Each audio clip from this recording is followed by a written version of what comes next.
Pardon me. Gesundheit, I think. Yeah. So good evening, everyone. And welcome to this evening's AWSRG seminar. I'd like to begin with an acknowledgement of country. I'm talking to you from Djadja country in central Victoria. And just to acknowledge that we all live on country and we all have a role in custodianing the place where we live and the planet on which we live. And to acknowledge that Indigenous people have been doing that for an awfully long time and we have a lot to learn from them. So my acknowledgements to their elders past, present and emerging.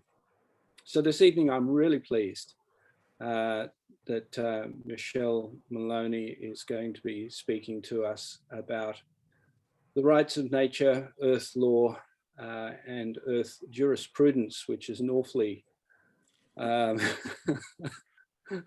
flamboyant name for what basically comes down to common sense, looking after the place where we live.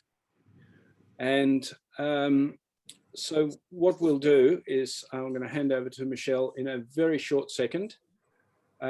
Michelle, are you happy to have questions as we go along, or would you like to just power through and then have a more discussion as we it might be helpful if I power through first and people drop their questions in the chat or hold on to them. It's just that I do find if we hang on till the end, we have more time for discussing everything. If we break it up in the middle, we often don't get to the end because discussions are so much fun. So just a thought.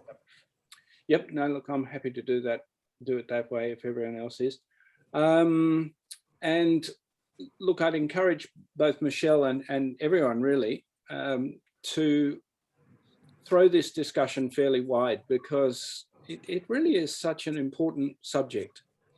And so as you go through whatever questions, the weirder, wilder and the wackier. Well, I was going to say sort of naive in a way. Sometimes the simplest questions are the most powerful ones. So please don't be shy of asking about this because Michelle... Yes, and I love a chat. I'm a chatter. So please, any questions, it's all good. I do try, wherever we talk about the law stuff, I explain it, but I'm really, really happy to give sensible explanations of things that might not make sense. So please, yes, good chatting. Good. All right. So with that, Michelle, I'm going to hand over to you and have fun. Thank you, Andrew. And thanks, everyone. It was a real pleasure when Andrew and I brewed up the idea of having a bit of a chat to some of his wildlife recording friends. And I note there's a couple of folks on here too who are connected to AILA and other networks I'm aware of. But thank you so much for having me. I'm just going to bring up slides. I know we all get a bit of death by PowerPoint, but I'm very visual, so I quite like to have slides. So I live in Brisbane. I'd like to acknowledge the country of the Turrbal and Yagara peoples, which is now today called sort of North and South Brisbane and other parts of Southeast Queensland. I'm here in a little suburb called Banyo, and I walk my dogs often past one of the remnant waterholes called Nudgee Waterholes.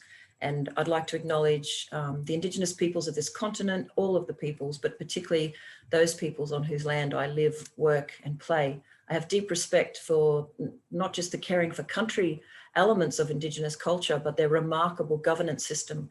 And I also would like to acknowledge the ongoing legacy of colonisation and the work that I do with Indigenous elders and friends to help people in a gentle, compassionate way think about how we decolonise Australia and how we make sure that First Peoples and all the other peoples can be respected and live and thrive here in their own cultural way and together as a group of people.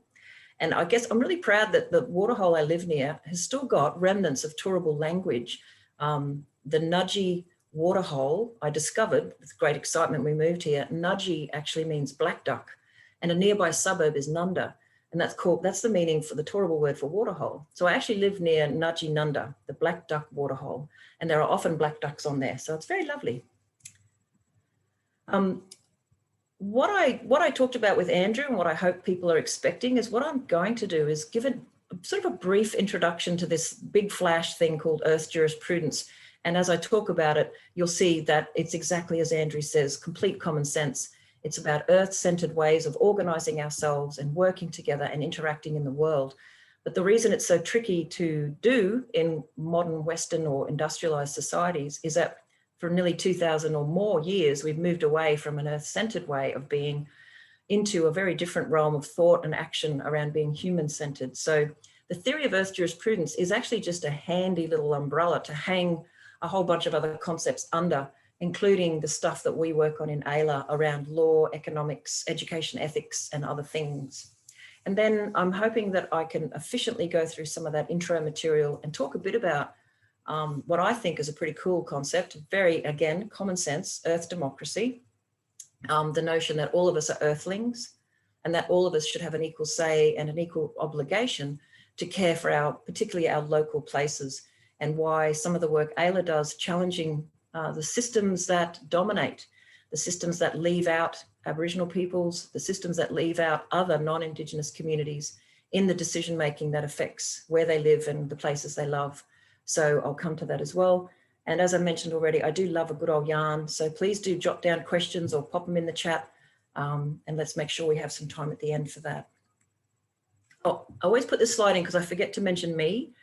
So Michelle Maloney, I was born and raised out in central Western Queensland. Apparently today it's called a bit of the outback or the edge of the outback or something. The reason I like to mention where I grew up is that the little towns that I grew up in would not have existed without the Great Artesian Basin and bore water. And it's quite the phenomenon in my town. It's hard to get cold water because everything's coming straight out of the earth and it's hot. So I grew up on hot showers and amazing flavored tea because it was all on bore water. And that stuff stays literally in your DNA, and the respect for water and arid landscapes is something that is really deep inside me. And I'm absolutely enamored of the Indigenous peoples who thrived in those places, the non-Indigenous folks today who love those places, and the plants and animals that can survive in these amazingly volatile, changing places. So I studied law at ANU. Going from the bush to Canberra was a pretty weird experience when you think about it. And then I spent about 20 years traveling, working, and building up, I guess, a lot of experiences across working in what we'd call traditional environmental law, pollution management, planning and development, but very much in the early days of climate change. And then I spent another 10 years continuing to do some of that work, but doing a lot of work with a bunch of Aboriginal mates who belong to the Gungaloo Aboriginal communities in central Queensland, and helping them with some of the amazing and unfair processes connected to native title. And then after that, I did a PhD in looking at regulating consumption. And it was that research that connected me to my now long-lasting love affair with earth laws and earth-centered everything. I was already mad and keen about plants and animals, but meeting earth jurisprudence and many other colleagues in that space has been a delightful way to focus my professional interests. And I mention all that because I do think the way that Aboriginal people introduce themselves is important. They talk about their family connections and where they come from. I like to talk about where I come from and how I came into the world that I'm in, so that you know that my own journey continues, and I don't have all the answers, but I'm really in love with this area of work. I absolutely find it fascinating. So the first thing I'm going to do is just talk about the ecological crisis, but with your permission, I'm going to move through it quickly because this group, I'm sure, knows very much about it. I always like to use it as the starting point because it really was thinking about the ecological crisis that's generated my work and also inspired Thomas Berry to do the work around earth jurisprudence that I have found so useful.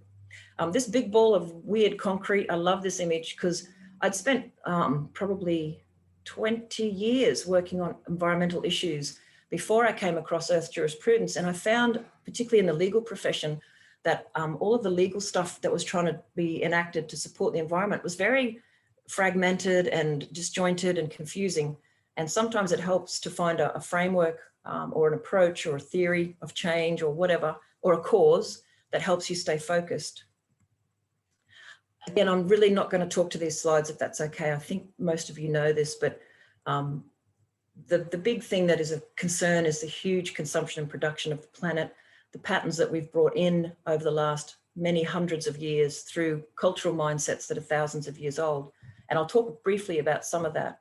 But the fact that we have been eating up the world with our particular economic system has caused significant problems. And I'm sure we're all very aware, the really escalating problems of climate change, biodiversity loss, the degradation of ecosystems, this terrible loss of the wild, this massive increase in the biomass on this planet, mostly being humans and their stock animals, and this notion of the Anthropocene, where we've in fact entered a new geological epoch, which is dominated by humanity, and humanity has become this force of nature in itself.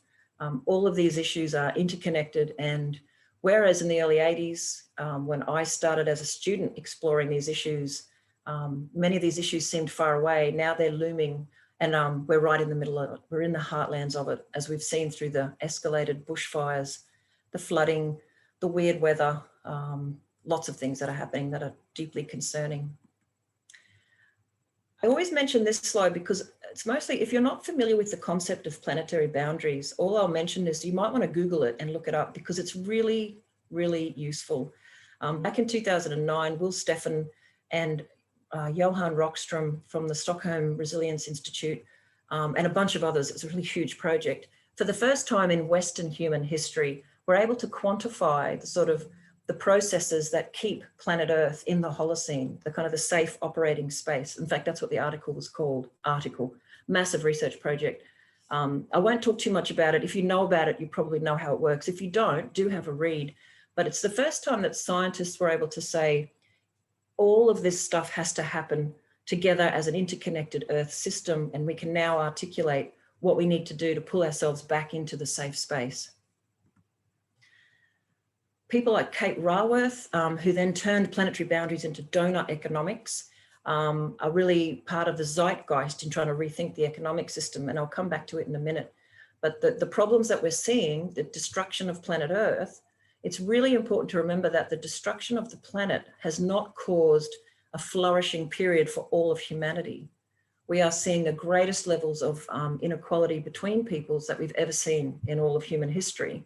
We've never before had so many people dying of obesity-related industrialized society conditions versus those starving to death without sufficient food. So the call for degrowth, the call for different systems is both to protect the planet and to care for each other in a more generous and just way.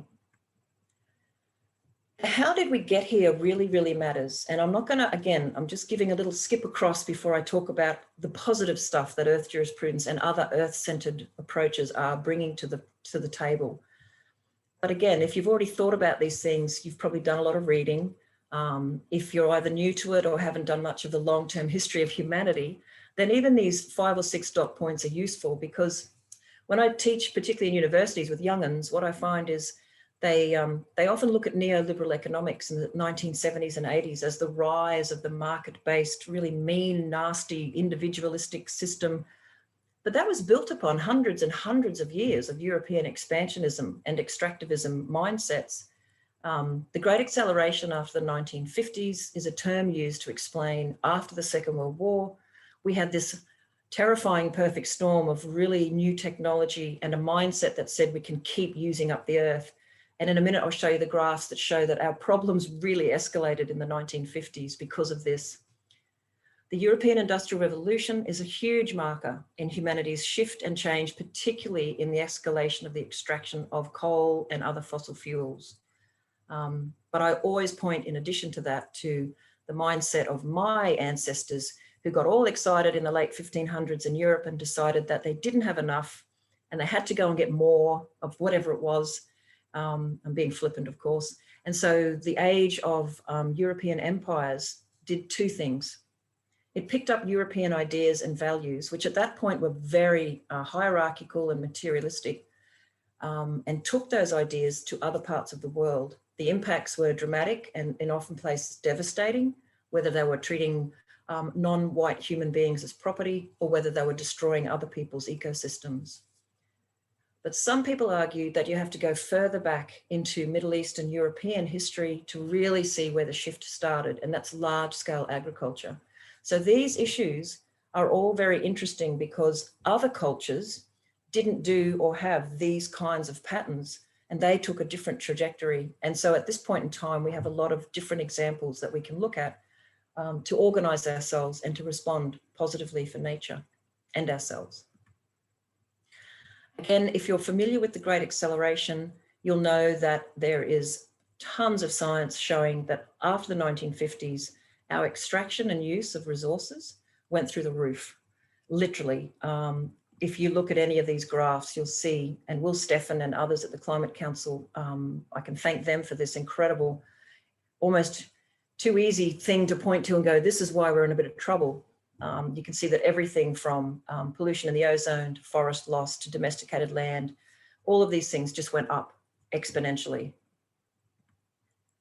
And then the socioeconomic trends, some of the causes of those escalating issues were also, and the impacts, everything from large dams, water use, transportation, everything went crazy through the roof. And it wasn't actually until, I became familiar with this concept, the Great Acceleration, that we could pinpoint why we were able to use so much more and destroy so much more. So that's all I'm going to do on the doom and gloom. I just wanted to set the very almost long history, but it's still a short history compared to the planet's age, but the history of some human beings and their technological and mindset or worldview, the technological capacity and worldview that started to terraform the planet. So now I'm going to talk about Earth jurisprudence, because I might jump over that one. Earth jurisprudence is a term that was coined by Thomas Berry, and Thomas Berry was, actually we'll go back to that. He passed away in 2001, I think, but he was a deep ecologist. He's of the Western traditions, but he spent many decades of his life looking across humanity and looking across the commonalities of cosmologies, the shared wisdom of different indigenous groups and older customary traditions. And he and a mathematical cosmologist called Brian Swim decided to work on a book together that said, if we were looking for the new story for the coming century, if we were thinking about humanity as an entire group of earthlings, what are the common points of the story of us?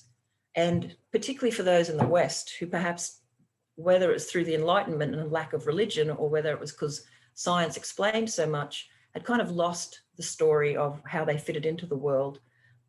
Either way, the universe story is quite a remarkable book, and it does outline this deep understanding and history of the evolving universe, and kind of explain how we can use it as a guide to being humans. So the book that I love, though, and the one that I read back in 2009 when I started to piece all of these issues together, and this to me, if I put you to sleep in any other part of my talk, this is the essence of Earth jurisprudence from Thomas Berry's point of view. This idea that the underpinning structures of industrialized society have all been geared over the many hundreds of years or longer, thousands of years, if you look at the worldview of the classical thinkers and Greek philosophers.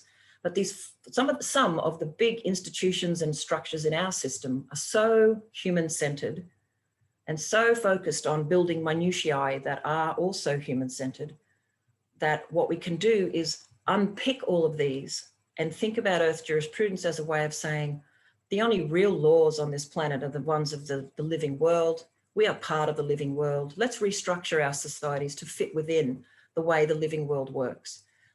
And as we mentioned before, that's a pretty common sense idea, but unpacking how we got here and what the big mess is that we've made is actually the challenge.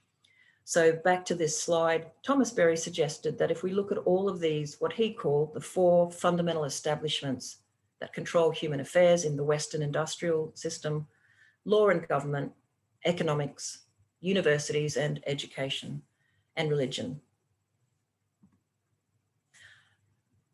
And just a reminder, I often emphasize that we pause and really consider what anthropocentrism, or being a human-centered person, is all about. It's not just that we care more for humans than others.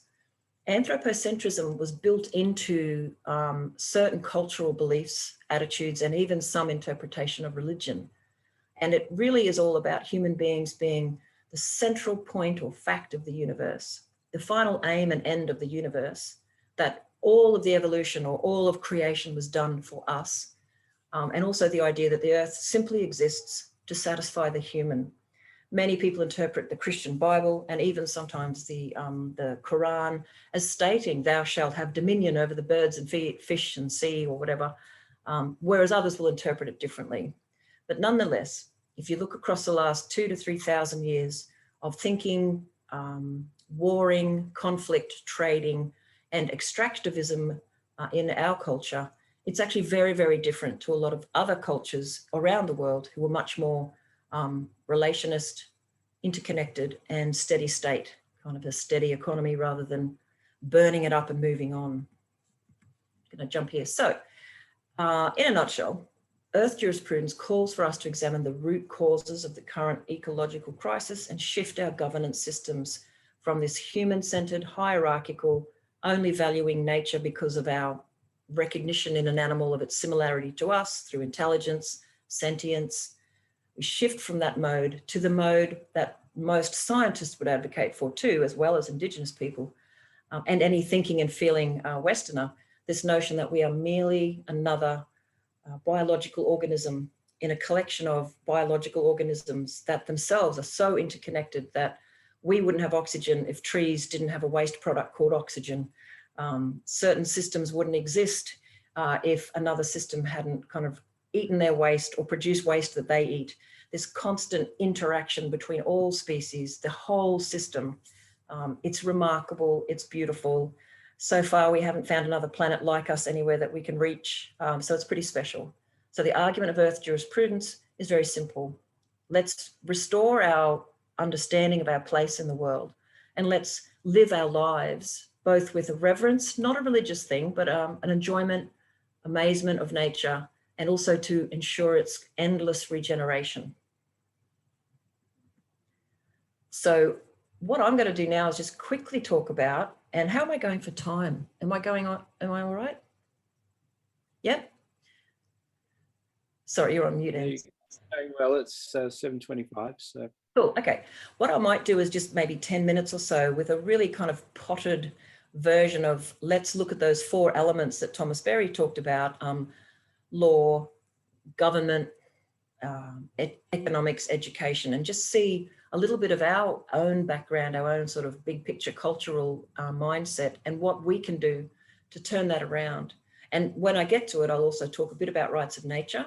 And as I said, I'll come down to, well, what can we do about it? And that's a lot of where some of the community-based stuff and Earth democracy fits in. So let's just 2 or 3 minutes thinking about the Australian law and government system, or legal government system.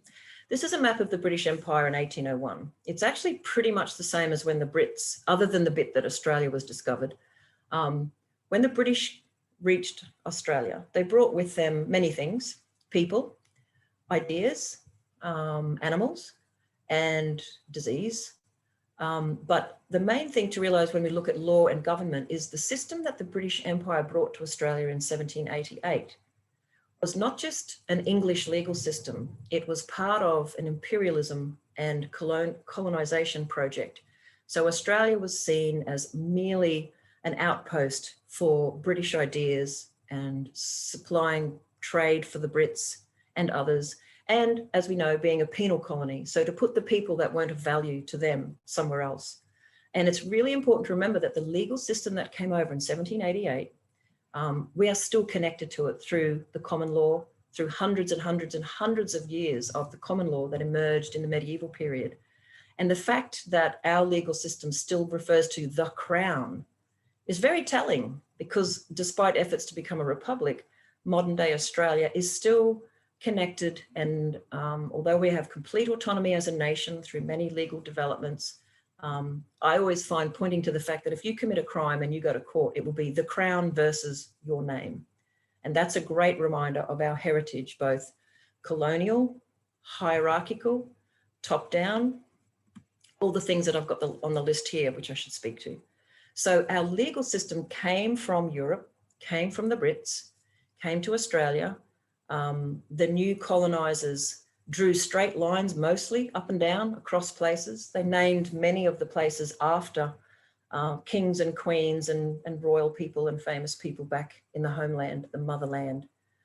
And the features of British law that transformed into Australian law through the development of the colonies and creation of the Federation of Australia in 1901, these things you often don't even think about if you're a non-lawyer, and a lot of lawyers don't think about them. But when I contrast it later with some of the Aboriginal philosophy and legal structures, you'll see how it is its own structure. It's extremely hierarchical from early medieval times, with respect for and seeing the kings and queens as literally the embodiment of God on earth, through to the development of their own parliaments, but still with a top-down structure. The modern state is supported by the military, and many modern governments are. In Japan, they developed their own with the, I should have written it down. You can tell it's late at night and I haven't had my dinner. In the Japanese system, there's other examples of how the military supported the elite. And I used to have flash words to remind me of that, but I've forgotten.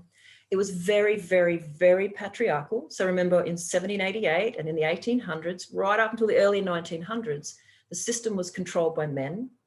Women could not own property. Women could not vote. And of course, the whole point of the British Empire was expansion and extraction. Take from the edges and bring back to the center, Britain. Why do I harp on about history?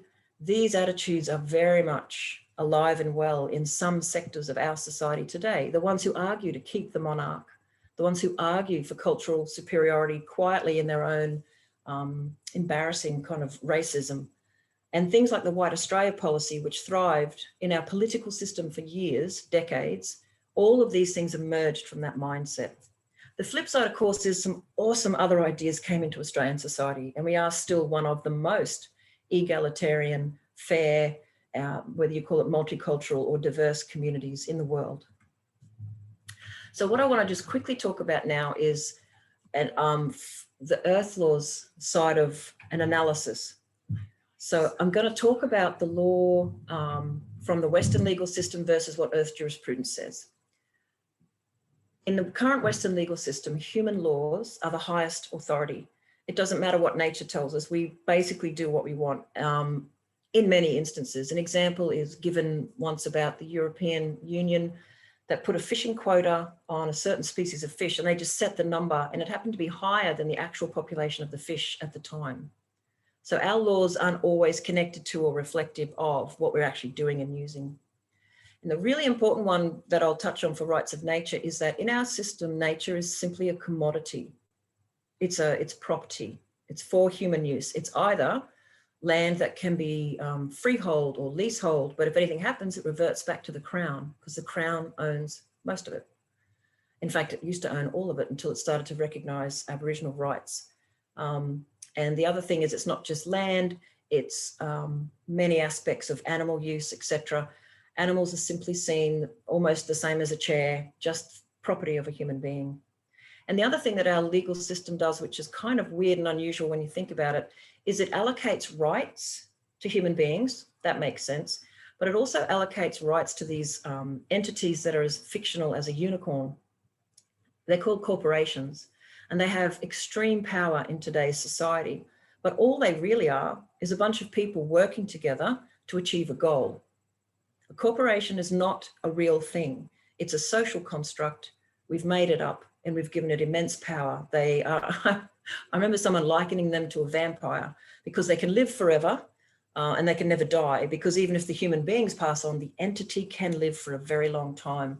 Many corporations even today are, 150 years old or older, or they've been connected to the old rising families and corporations from the British Empire. Anyway, that's a whole nother story for Western legal and historical nerds like me.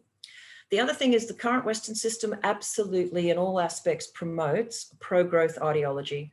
We've only got to see that in the taxation laws that give benefits to development, including fossil fuels, construction, versus the lack of taxation benefits to many other more regenerative projects that have to scramble for resources.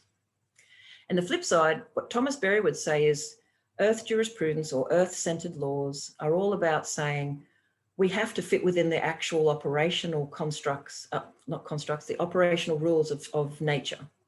And I'm not going to talk about like rules, but the fact that we have gravity, that we need to breathe, that living species need to live and they need to eat.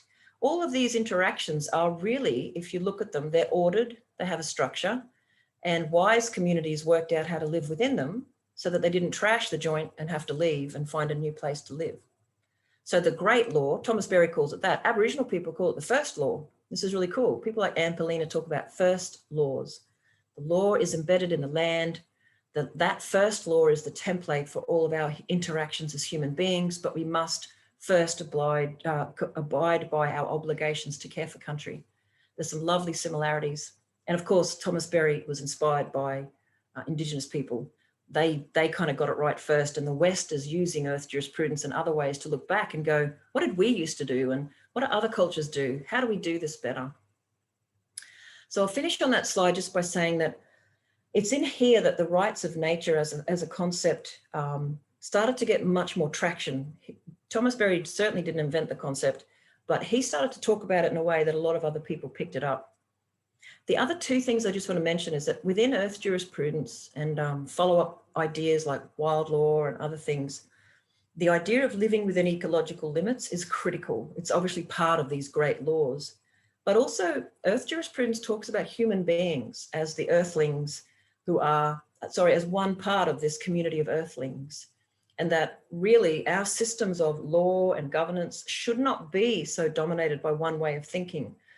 It does encourage diversity, cultural pluralism, a bit late for that word, ideas that we can be different and still live together, that we don't have to have this kind of concrete-like way of throwing all these Western laws on top of a place when they used to have their own diverse cultures and their own diverse laws. And I really like that aspect of that freedom for communities to develop what's appropriate to their place. So I might just take a quick segue into rights of nature, and then I'm going to come back with some very quick slides just as provocations to think about earth-centered economics and education. Because I did advertise this as rights of nature. I do a really cheap workshop, like $10, or you can do it for free if you want. I've been doing them once a month for 2 hours, really helping people understand what rights of nature is all about and how to talk about it with other people with a little bit of earth laws thrown in. When we're thinking about rights of nature, we know that in a nutshell, it's saying the living world is not just human property. And the living world is not just some dead object for us to move around. It's a living, breathing, furry, scaly, feathery, skin-covered fishy sort of place that's wonderful and beautiful. And if we want to protect it better, this is the argument, if we want to protect nature better and be better custodians, let's stop seeing the nature as property. Let's stop seeing it as invisible to the law because it's just like a chair. I own it, therefore I can do what I want to it. The rights-based approaches really are emerging from Western law, Westerners struggling with this concretization of the world by their own legal system. It also is being used by Indigenous people around the world who find rights of nature a way to articulate their pre-existing earth-centered way of being. So there's a whole bunch of discussion you can have, which we do have in the workshops, about the narrowness of rights, the problems that are there. But in a nutshell, the rights of nature movement is pushing up against and trying to challenge current Western law that treats nature quite terribly most of the time. And the questions you need to ask when you're thinking about rights of nature is, well, who or what have the rights? What rights does it have? Who can enforce them? And what impact does it even have? Does it make a difference? The only other thing I want to say in this talk about rights of nature is, for anyone who's interested, it's really interesting to have been watching for the last 10 years because rights of nature as a legal movement is very much a 21st century thing. It's been really interesting for me to watch how there's these two branches emerging within this general realm.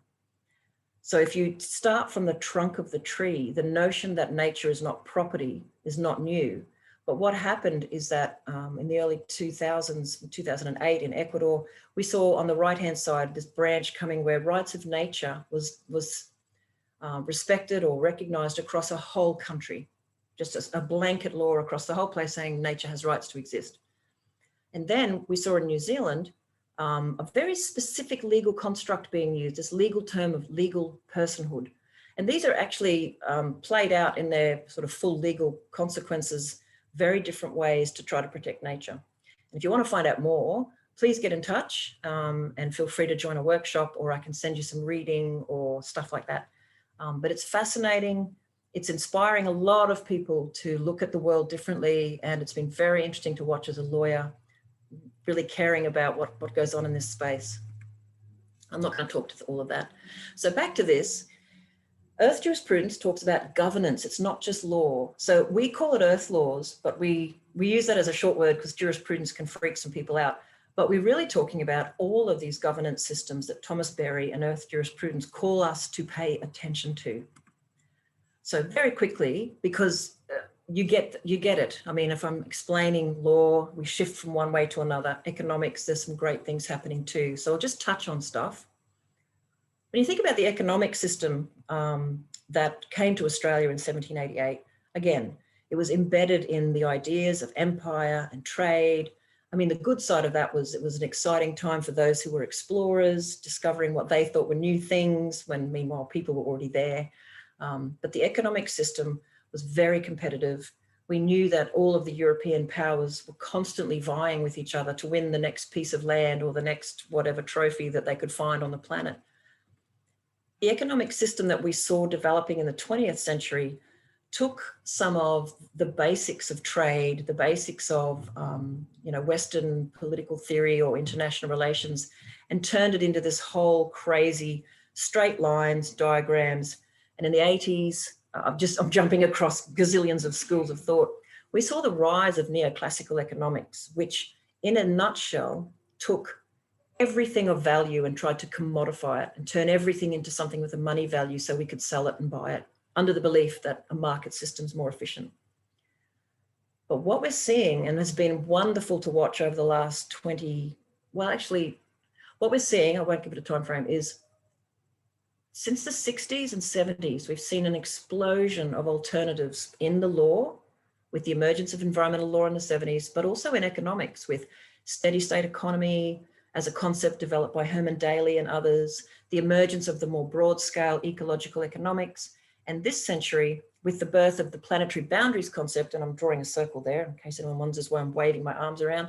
Planetary boundaries gave birth really to donut economics, which is just a really cool way that a lot of people are latching onto to think the economic system has to fit within the planet. And we can actually downscale that knowledge because we know what's going on.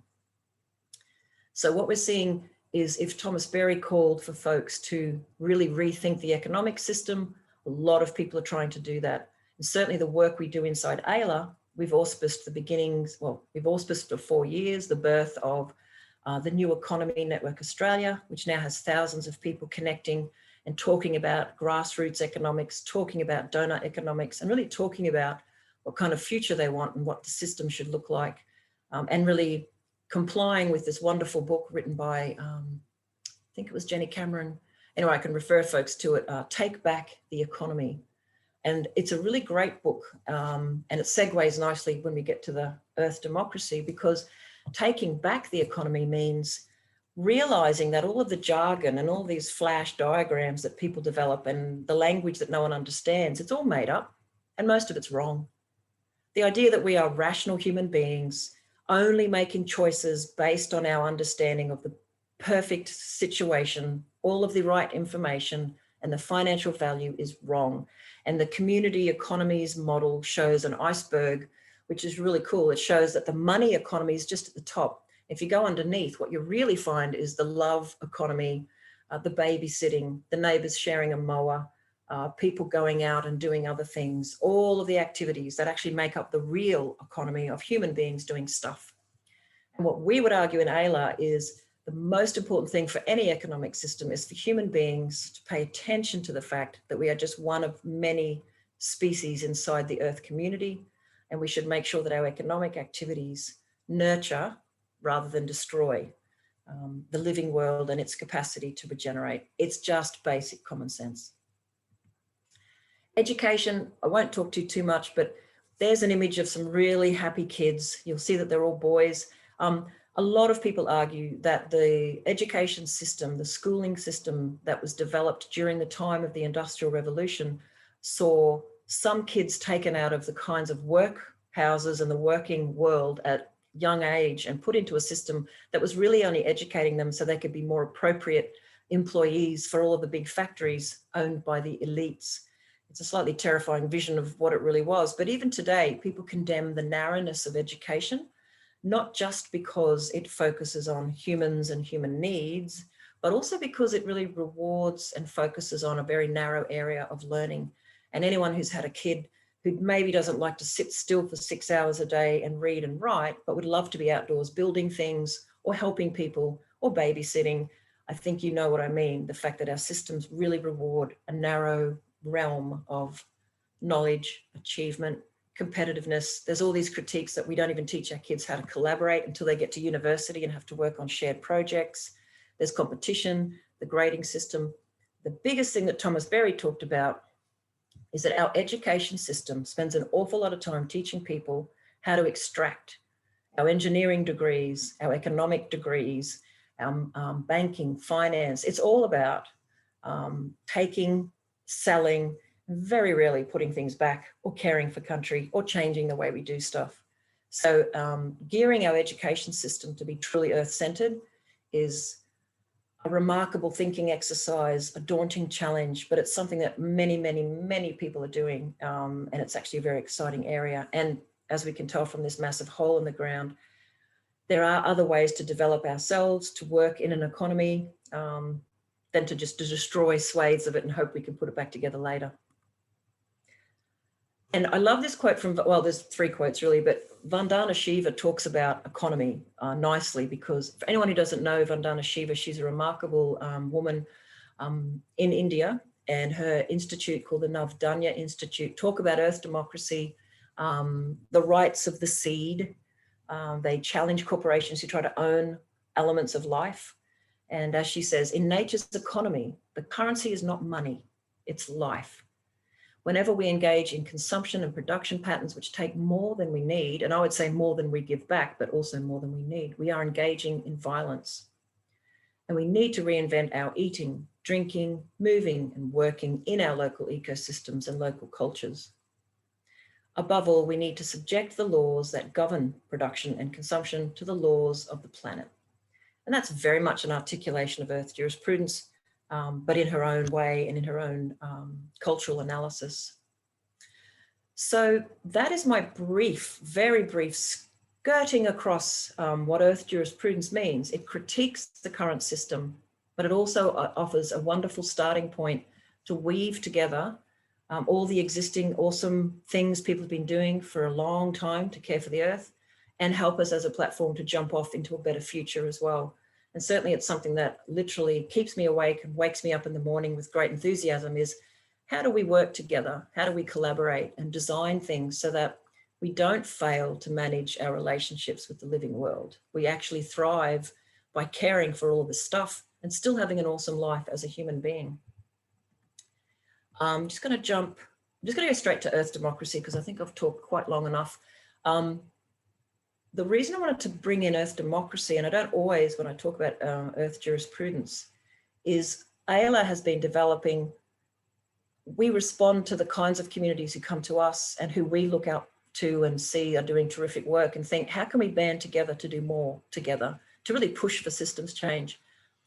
Earth democracy is based on local living democracy within local communities, organised on the principles of inclusion, diversity, ecological and social responsibility, and authority delegated to the concepts of subsidiarity, meaning if it affects you locally, you should have a greater say over it. You know, the European Union has this idea that the European Union as an entity decides on the big high level policy across all the countries. But if the decision and the relevance and the impact is best managed by a country or a local province, leave them to it. Earth democracy is a living democracy that talks much more about local people having healthy environments that they're allowed to care for. And as we know in the Australian system, it's actually very hard for a lot of local people sometimes to stop unwanted developments, because the system doesn't really work that way. It's geared towards extractivism and development. I'll skip through that. I think I will leave it on this slide. I have others, but seriously, I could talk people into a trance. I love all this stuff so much. We're working on a project which is I think we're just calling it the Australian Network for Earth-Centered Communities. And it's about community ecological governance, knowing our place. That's not meant to say knowing your place, you must be quiet, know your place. It's knowing local place, caring for place, and being good by our regional neighbours. But there's also, quite frankly, some radical political theory embedded in there too. We want to build more and more wonderful groups together who are already doing awesome stuff and work together to really push back at the legal system that is so top down. One of the greatest causes of concern in Australia is that if you left most local communities to make the decisions themselves, they would not wreck the resources and the places they love for money. What we're seeing, simple example of the opposite of community ecological governance, the beautiful Darling Barker River, one of Australia's most precious inland river systems. And this is, I think, one of the reasons I always introduce myself as a dryland river kid. The Barker River, which we recently as AILA, we do a lot of alternative thinking and practice and projects around environment. And we run something called the Australian People's Tribunal. It's a way of citizens coming together, scientists, Indigenous people, knowledgeable humans, to examine a problem from a different angle that we normally get fed by the government. In our citizens' inquiry into the health of the Darling River and the Menindee Lakes, it was absolutely blatantly obvious that local people knew exactly how much water was being taken at the top of the river system by largely overseas owned cotton farms. It was up to them. They wouldn't have cotton up there. They would ensure that just enough water was taken out for local agriculture, small scale and dry land agriculture, to leave heaps of water there for the living world. And there was a lot of fantastic, we had interviewed 110 people, and the commonalities from, we interviewed them from Wentworth right up to the top of the system. So 8 towns representing lots of folks, and drew on lots of material. And if you were able to say, okay, all the river communities along this river, what would you do to look after the river system? You would have a really different governance structure, and all of the Aboriginal peoples who were there. And this was wonderful. The solidarity between the local non-Indigenous and the local Indigenous people was incredible. They all wanted the same thing. They wanted Indigenous leadership and involvement in decisions, and they wanted local communities to have greater control over having water for their communities. So community ecological governance is something, it's a sort of another part of Earth democracy, and we're developing, I guess you could call them unique to Aussie, unique to Australia ways of connecting people, and hopefully making a small dent together on some of the problems that we all face. That's it from me. I think I've talked well and truly long enough. If I haven't put you to sleep, I'm really happy to take questions or have a chat. Thanks, Andrew. Thank you, Michelle.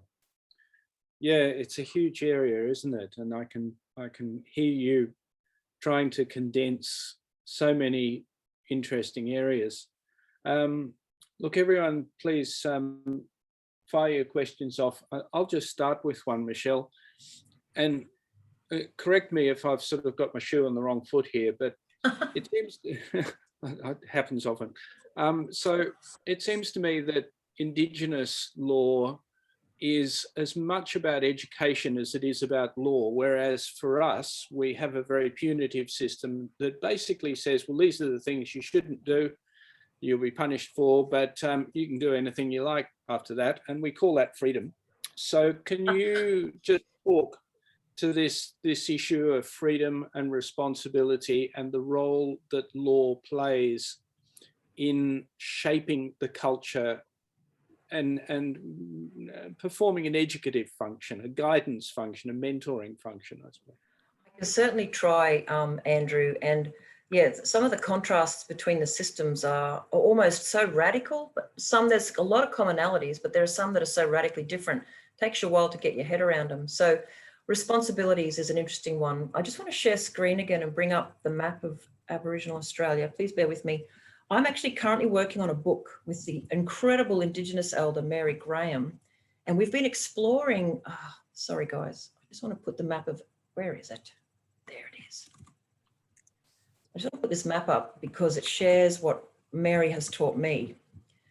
not in any in-depth way, please, but please know that I'm not speaking as any authority on Indigenous law or First Laws. I'm just sharing insights that Mary Graham, who's a Kombu Mary elder and a remarkable philosopher at the University of Queensland, has shared with me.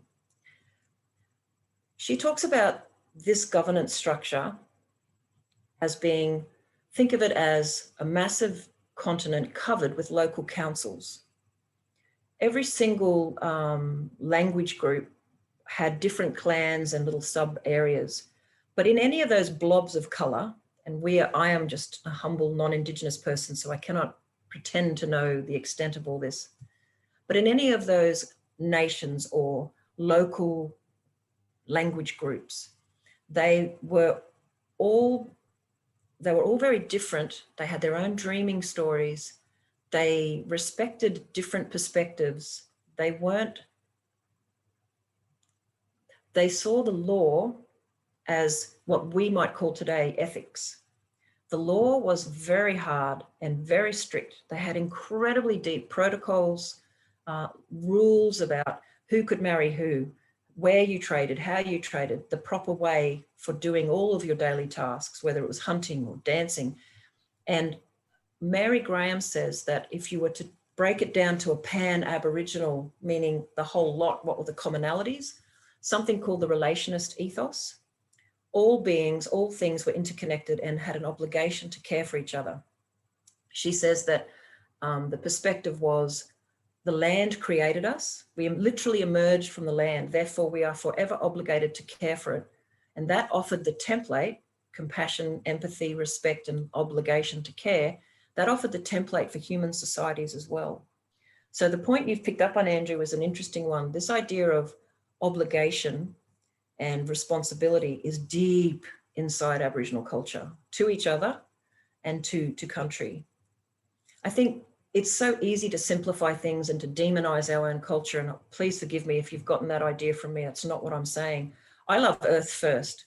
I don't care which governance system we adopt in the future. I just want it to support life.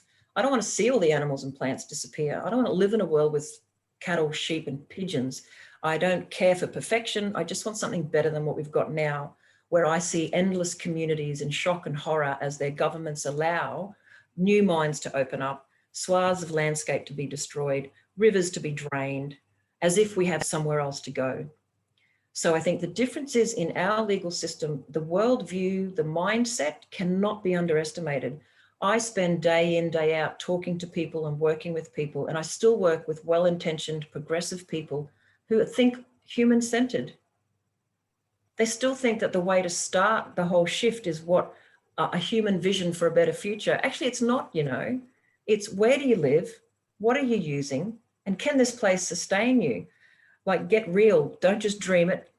Have a look at what's actually possible in the biophysical world that you live in. Our legal system, Mary Graham gives a lovely quote. One of her Aboriginal friends says, sometimes it feels like the whitefella law is about 4 feet above the ground. Because it's always just saying from far away, thou shalt do these things. Thou shalt allow this mine to happen without, or even land and property ownership. They don't even respect what's going on. Property law does not see in the West, doesn't see the undulation of the earth, the type of soils, the color of the butterflies. It just sees a big flat square object that you can put stuff on. So the differences in our system are definitely a top-down system, often made by folks far away, standardized, so everyone has to comply with thou shalt not kill. That makes sense, but not everyone has to comply with, you know, other things. And I think the other thing is we don't have any solid benchmarks in our society for ecological health. Environmental law tries to allow harm and allow licenses to take, tries to patch things up when it's damaged, but we don't have a strong, positive earth ethic in our culture. We don't have rules that say, you know, you really must care for your local place. You'll get a tax subsidy if you go out and do land care projects. You know, we don't have a lot of those positive incentives to do the right thing. So I don't know if that answers your question, whether I'm just rambling again because it's getting later and I'm hungry. But we have very different legal systems, but our legal system has wonderful aspects too, many aspects of justice. The alleged rule of law, meaning everyone is a subject to the same laws, that can be great. We just need to add to it. We don't need to tear the place down. We just need to change some critical elements of it and add to it peacefully. Thanks, Michelle. There's a couple of questions come in. If you want to just jump on your chat. Okay. I think there might have been some that Marianne sent to you earlier, and she's possibly repeated. I'm not sure.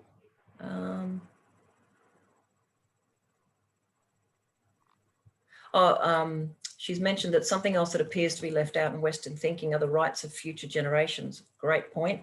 She says, I don't think there's any requirement in legislation for governments, developers, or consumers to ensure that our extraction, production, or consumption is not at the expense of the rights of future generations. You're absolutely correct.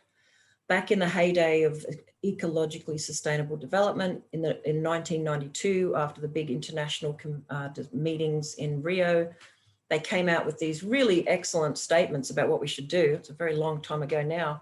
And one of them was, one of the key principles of ESD, as I'm sure you know, is respect for future generations. And again, a lot of Indigenous folks have these principles of the 7 generations. You know, does this decision harm anyone through the next 7 generations, in which case we don't do it? That kind of, I've just simplified, complex and beautiful law. Some places in Europe started having intergenerational or the rights of future generations and commissions for it. And then we got the big misinformation campaigns in the late 90s by the big corporations challenging everything from climate science to everything else. And as someone who's been watching the systems for a couple of decades, a massive move away from the essence of sustainable development into other greenwashed ideas. The market will fix everything. So yeah, as far as I know, we've never had anything like a government entity looking after future generations in Australia. If it was to happen, it may have popped up in one of the states, perhaps Victoria or New South Wales, but yeah. And future generations also means other species too. So it would be a lovely thing to do, to care for all of life properly.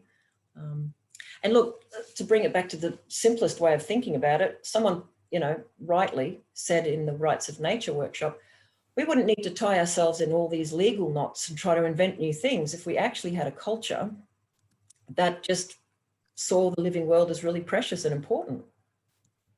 Because if everyone every day made decisions about what was like the living world was cool and we could find a way to regenerate rather than destroy, we wouldn't have engineers working in a place where they blew up those incredible Aboriginal paintings, where they allow certain mines to get too big.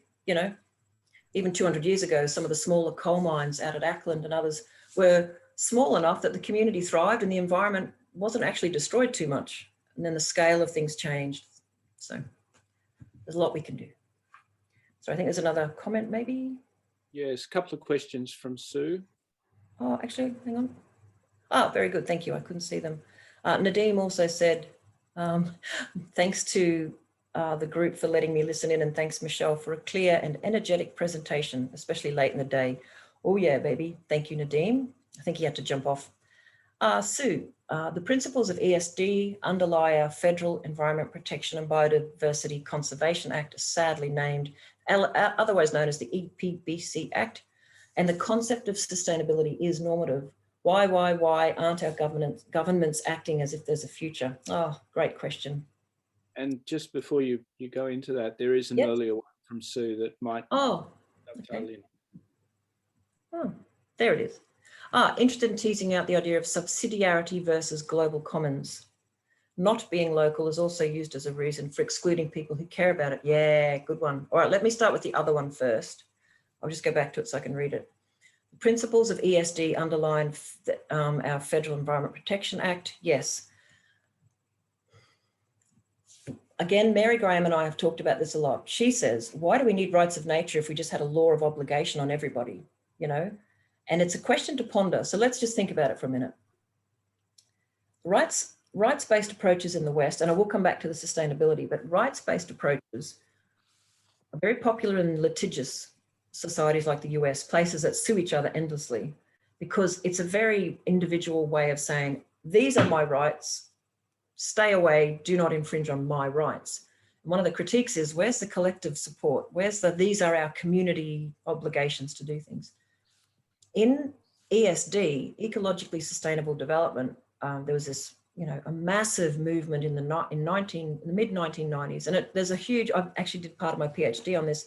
A lot of our laws really started to shift in a positive way, to recognize limits, to incorporate the precautionary principle and all these good things in law.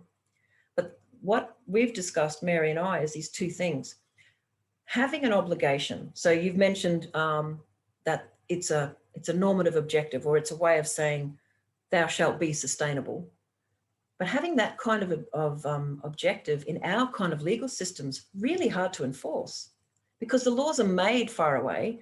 And think about it for a minute. We have a society where we actually expect the government to be the main environmental protectors, legally speaking. The Department of Environment in a place is actually normally the one that's enforcing the laws it's created.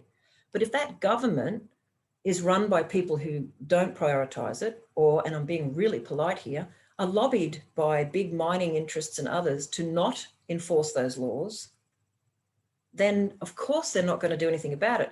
So if the government has put itself or it is just the systemic eruption in Australia from the olden days in England, that the Crown, the government, owns the land, makes the law, enforces the law, then who is actually telling your average individual to have an earth-centered worldview? Nobody.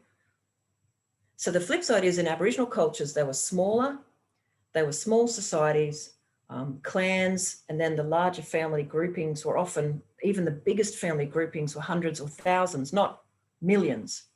And so they had self-enforcing norms. So if everyone grew up knowing that that fella knew the law for how to hunt this creature, these people were the keepers and understood the rivers, or this, and it was this self-enforcing norms that meant that everybody had to do their obligations, or it was seen as very bad form, and you were punished if you didn't do your job and do your duty, and most of that involved parts of caring for country. So we've really got an uphill battle trying to we need to give communities and caring people more obligations, sure, but we actually need to give them more decision-making authority too. And yes, it's going to be a problem. You might have some local people who want to destroy something because they're broke. But certainly my experience along the Barker-Darling River, there's a lot of individual farm holders and individual townsfolk who would just love to have water to swim in again and water to drink, as opposed to millions of dollars from trading water on the water market that they created in 2012. So I think ESD has a lot of excellent qualities. Our laws were written on paper, even in the 90s, pretty well. But what we lack is the broader governance system and the culture and that socially enforced norms, to have everybody do the right thing. I don't know if that makes sense, but that's my take. Well, there's just so much I'd love to talk to you about. I'll have to Please send me an email. I honestly, I chat all day. I work and then I chat to anyone who gets in touch, because I like to find out what you're up to and would share anything I'm doing. But yes. There are a lot of people who just organically kind of know this stuff. They understand it, and they're the people that are, they're in the land care groups, bush care groups, Friends of the Koala, the Australian Marine Conservation Society, and they're constantly putting themselves on the line. Mm-hmm. And so, but they're just being opposed by, I just think our government's completely corrupt. So I wonder whether is it really, what are the levers that we need to pull here? Because as I look at it, there's a lot of people who are already there, but they're just fighting against a government that's against them. That's right. We've got a lot against us in terms of our cultural mindset, our structures, but ultimately corruption and nepotism and oligarchism. Look, you sound like a mad person when you say this, but we know in Australia that Rupert Murdoch, a profoundly rich billionaire, controls a lot of the media, what gets on mainstream media in this country. Mm. We know that many countries with a Murdoch press have been part of the climate denialism space. And we know that many government people are both blinded by their own worldview. I mean, let's be honest, you can't tell me that people like Scott Morrison and other older white gentlemen in the federal government, some of them who are part of very, very suspicious right-wing groups, whether they're religious groups or belief system groups, whatever you want to call them, you know, their best buds are the folks with all the money. They don't care about the environment. I find it really hard to understand their mindset, but I try. And I've met enough of their type in my days to go, they really don't care. They just don't care. So they keep going with the systems that benefit them, that benefit their friends, that they think is right. One book that weirdly helped me understand the mindset that we're all up against is a book called Don't Think of an Elephant by George Lakoff. He is a linguist and helped Bill Clinton and the Democrats get back in after many years in the wilderness. And he said, he explains how what we would call sort of, I know it's an old term now, right wing, left wing, but how conservative types think in this patriarchal, they must protect their family, they know best. Anything that challenges the status quo is dangerous. I mean, he really explains that mindset versus a progressive who wants diversity, wants people to feel that they're loved and supported. They want to care for things, but I can't explain it properly, but it was the first time I fully got a handle on why some people might think that way. But I personally think in Australia, the short answer is we could do anything because all laws are social constructs. We just have very, very recalcitrant leaders, and many aspects of the legal profession are profoundly conservative and uninterested in the environment. And this is the problem. You get it if you really dig around in the Western professions. Everyone's been, this is in a way the whole point of Earth jurisprudence. Everyone's been raised and taught a certain way of thinking, and they're the ones that they're the gatekeepers of the money, the resources, the law reform.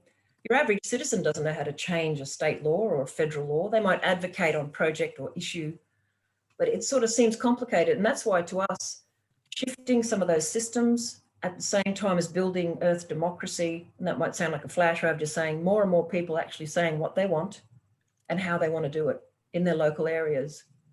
That's the other problem. The environmental movement is renowned for stopping things and saying no.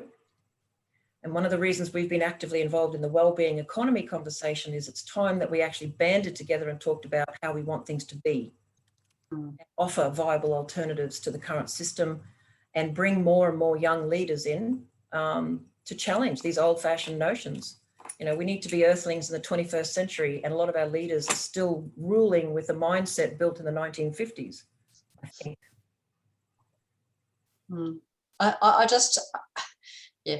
I still am gobsmacked when I hear you say that people just don't care. I mean, some of these people really don't. They just, people who tell me they don't care actually just don't really understand what's at stake.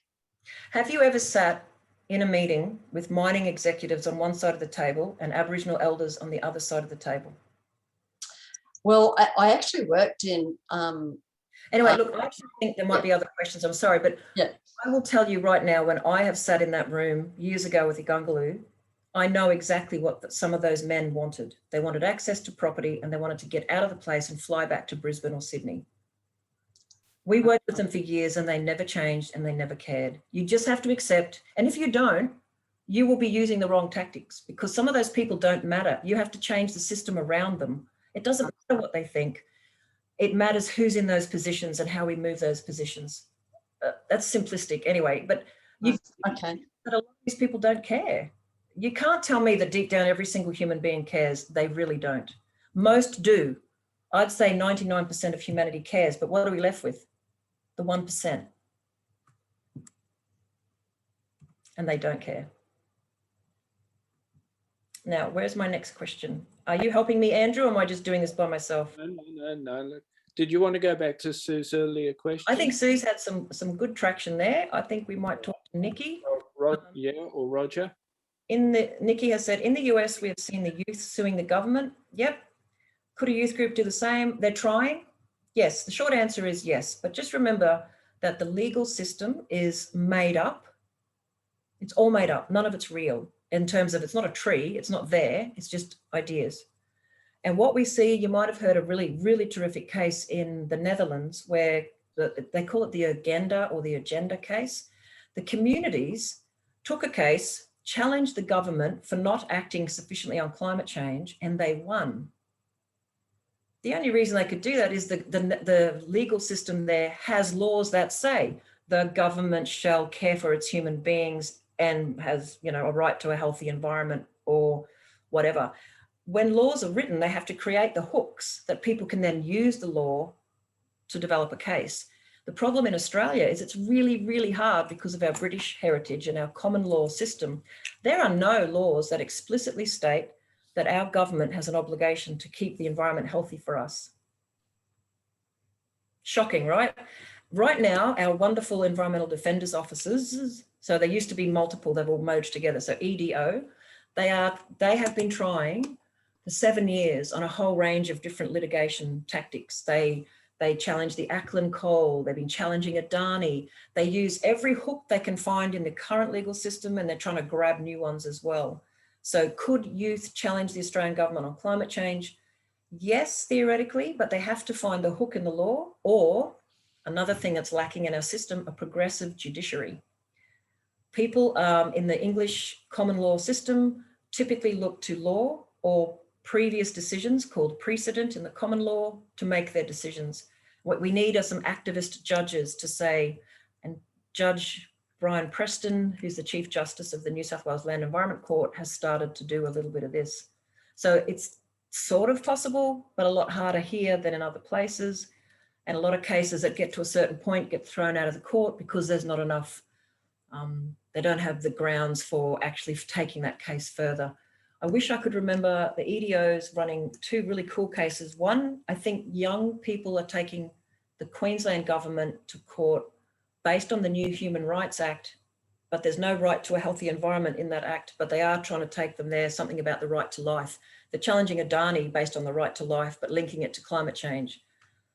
So then you've got to hope that you get the right judges or people in the system who can argue with the right weasel words to get the right outcome. And if you've got right-wing dudes who just see their job as following the law the way it's always been, and there's no leadership in terms of a new law or act from Parliament, then you're often not successful. But we will. Eventually, they are going to bust through, and the system will change. The dinosaurs who are in power right now are going to shift. You've only got to look at the changing climate, that's a bad word, the changing political scenarios in Europe, Iceland, New Zealand. You see a lot more progressive action in other places. I believe that we will get there. Oh, another question. Hang on. So from Roger. Roger. As a probable descendant of a probable sheep thief from rural England, how do you think we can tackle a basic human fault such as greed? Oh, it's such a good question. And by the way, I think I'm a probable descendant of a probable horse thief from Ireland. So greed, well, to defend the Irish, they were being starved to death by the colonial British, so they were stealing stuff to survive. But anyway, greed. We did lots of bad things, don't worry. But if it wasn't us, there'd have been someone else doing it. That's right. That's right. So we've all done bad things. I don't know what you think about greed, but I think I like the way some of my Indigenous colleagues talk about the rules they put in place in their society to manage things like greed and ego. A lovely quote is, the elders managed ego like a volatile substance. They had literally built their societies. They were so old. They had built their societies based on a level of egalitarianism and law of obligation. So everybody had enough. No one would ever go starving. The whole mob would look after you. But again, I'm not saying they're better than us or anything like that. I'm just saying this is a really interesting concept that I personally had never heard before. They had a culture that actually raised people to have empathy and raised people to have a whole lot of rules to minimize conflict and ego and greed. And they actually had just a different worldview, that if one person had more than everyone else, that was seen as a kind of sickness, and it was definitely seen as not permitted by the collective. The difference with our group is somewhere back in our culture, having more was seen as something really good, and everyone started to think it was either aspired to or just taken for granted until the systems arose where no one could change it. I don't know, could you put it down to hierarchies in the early days when people rose up and were in control of land and other people weren't? Whereas Indigenous cultures never did that. They never shifted to that so that everyone just shared. I don't know. Michelle, it's lovely to hear all those things, but to get things to change, you have to change certain basic things, you know, that exist now throughout the world, like greed and human nature. I actually, well, have a little read into the wellbeing economy movement, because they're trying to say that if we all support each other and had enough, you'd have less theft. And they've proven it in different projects. You don't have to change human nature. You just have to put some rules around how we play together and make sure that everyone has enough. And I do think you can, I mean, look, let's look at it this way. My 13-year-old is in a society now where if I let her watch TV, which we don't, because she's too busy on TikTok. But anyway, if she watched TV, she'd be being told by our society shows people enviously watching a car go past, people being groovy because they've got all this money and they've got a private jet. You know, no one's sitting there going, that's disgusting. What a sick culture. Everyone's going, ooh, we want that. It's self-informing norms. But look, maybe we can just agree. If you think no. I mean, that's the thing. How do you stop that happening? You regulate your society together. I actually did my PhD on regulating consumption, and it seems to be everyone says it's a no-no. We're never going to be able to change that. We're not going to be able to pry into people's individual lives, but we've got examples of how we have.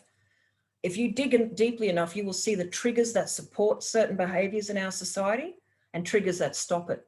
If we had collective action around some really strong policies supporting mutual respect, mutual support, more things like Medicare where everybody's got the same, and actually put regulatory boundaries around advertising greed. I mean, the advertising industry is an easy target. Tons and tons of people point to it all the time. Do you know in the US, advertising expenses are tax deductible? So think about it. That society supports the notion of, you know, promoting anything. I don't disagree with anything you say. I just find the idea of being able to change that, and I understand how you think you can change it, but it's like the mountain, which humans can move mountains. We've seen that all over the world when we collect metal. Yeah, we chop the tops off and stick them in a train. Yeah, you know, we can do all those things, but metaphorically we can move mountains as well. No, I agree. And it's getting that motion, you know.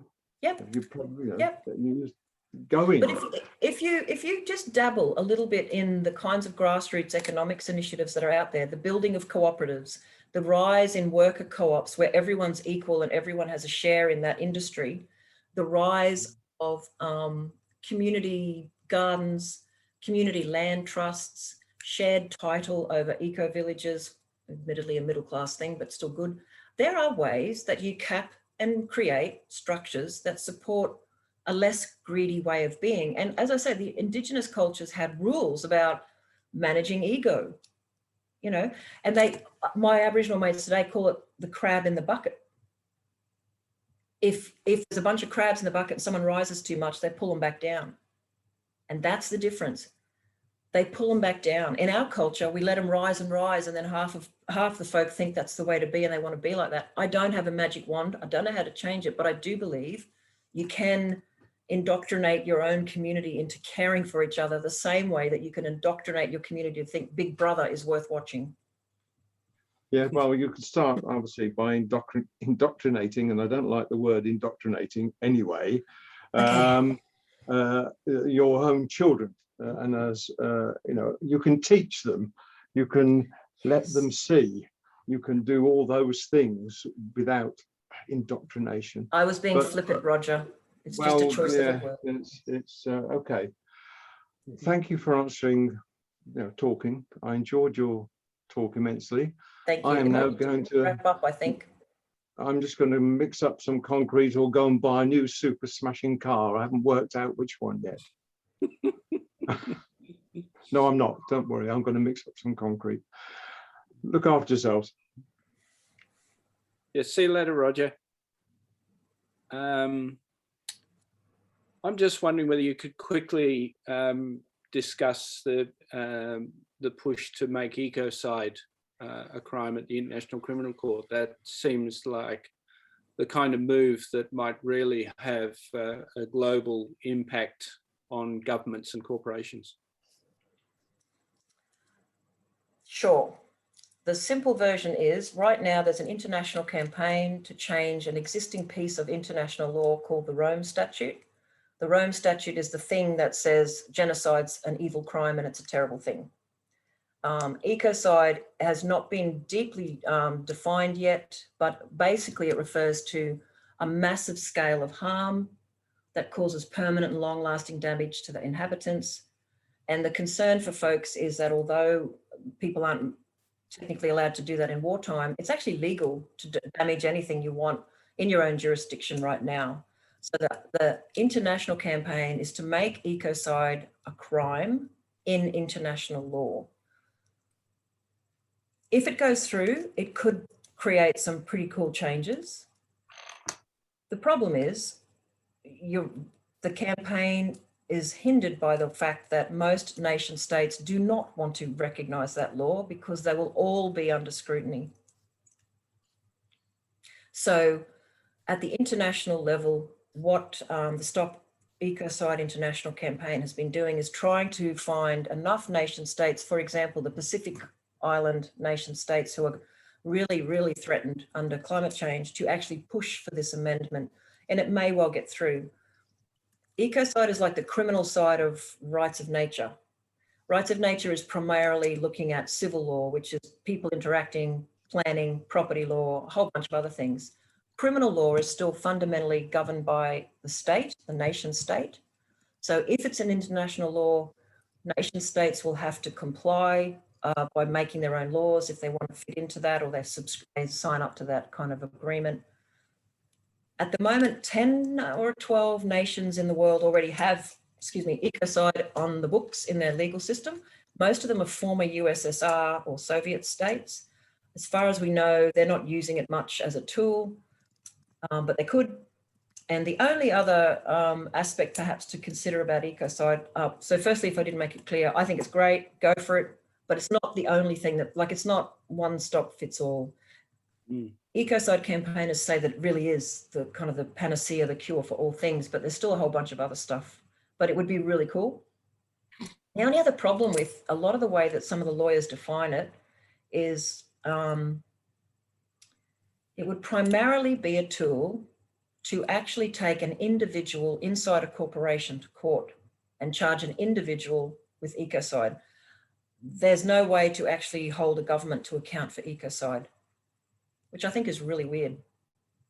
So what about somebody like I don't know, Bolsonaro, or the leader of the country, let's say? I know right now the way a lot of the international campaigners are trying to define ecocide is a criminal act, signed off on by an individual inside a corporation. At the moment, they're not looking at how we would hold governments accountable under ecocide. I think they should, and it would be good if we could, but yeah, so there's a bit of narrowness around what it is. But if, for example, Australia had new leaders and they enacted a law that no government, no corporation could be committing ecocide, and they defined it as causing harm at, I don't know, a certain scale or whatever, it would be brilliant. It would be terrific. It would be a game changer. So that's the answer. But enacting that is even harder than some of the rights of nature and earth-centered culture change we're trying to see. Okay, thank you. Any last questions? And then I think we should let Michelle get her blood sugar levels back up again. Yeah, I'm sorry, guys. I'm starting to slump in my chair. There is a last comment from Maria. I think that's more a comment from Marianne.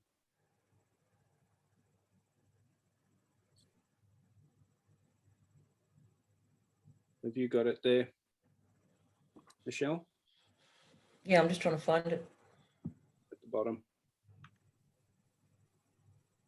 Yeah, it's a comment, so people can read that if they wish. All right, good. All right. Should we leave it there? Yeah, let's do that. Okay, because I haven't had my dinner either. Thank you so much to everyone for staying the course and being with us. Thank you. Great work. Thank you, Michelle. Michelle. Thank you, lovely people. Go and enjoy your dessert now. Might have a drink. Oh my God, that sounds so good. I think I'll get a I think I need one. I do too. Thank you, everyone. And thank you, Andrew, and the wildlife and sound recording folks, because I love what you do. I meant to say that when I was acknowledging. I think the work that you guys do is so important and becoming more important as we lose animals and want to find what's still out there. So thanks, Andrew. My pleasure. And I forgot to mention that next month, a woman that lives locally to me that does podcasts, Kyla Brettel, is going to talk about sound writing, using sounds to tell stories. Oh, that's awesome. Yeah, so I just think that could be a subject that we're all, no matter what we do with our recordings, it's going to be interesting. So There's a huge interest in changing the story in narratives, both in economic, environmental, legal, all of it. The whole social change movement just in the last couple of years has become quite obsessed with narratives. So it's really cool. Yeah, and there was a comment earlier on just about George Lakoff's idea about metaphors, and that's all about stories and changing metaphors. And I can't remember, there's one of the American commentators whose name I forget, but he did a wonderful thing talking about in the last week or so, talking about bad apples in the police force, and he turned the whole metaphor right round and said, no, it's not bad apples, it's a rotten tree. Excellent. That's thinking. And the fact is that, you know, yes, the rotten tree, it does have a couple of good apples on it, but the tree's rotten. Yeah. So it's that kind of turning a metaphor around to tell a different story, I think can be really powerful. But anyway, so hopefully Kyla will speak to us next month. I'll get that organized. And if any of you have got other suggestions about people that you'd like to hear from, please get in touch with me. And and I should plug some of your group, Andrew. We've set the dates for Ayla's Biennial Earth Ethics Conference, 27th and 28th of November. And as you know, it brings together a beautiful collection of human beings, everyone from land carers to eco-psychologists, Indigenous people, lawyers, poets, writers, artists. Recently, with Andrew's session was the first sound art session we had. So again, that's the dates are on the website, and we'll have some more info up soon. It's just a nice place for different communities to come together and think about some of the questions of how do we change culture and how do we build an earth ethic in Australia. I keep throwing this conference every 2 years, just waiting for people to give me more answers. Well, you're giving people a lot of answers too, and a lot of food for thought. So thank you for all that you do, Michelle. Thank you, my lovely Andrew. Take care, everybody. Thank you for your time. I do appreciate it. I'm sorry I got tired at the end. That's good. You've probably been going all day. Thanks to everyone. I've actually been up since 4 a.m. Mad bugger. All right. Crazy. Crazy girl. Yeah. Bye. Good night, everyone. Good night.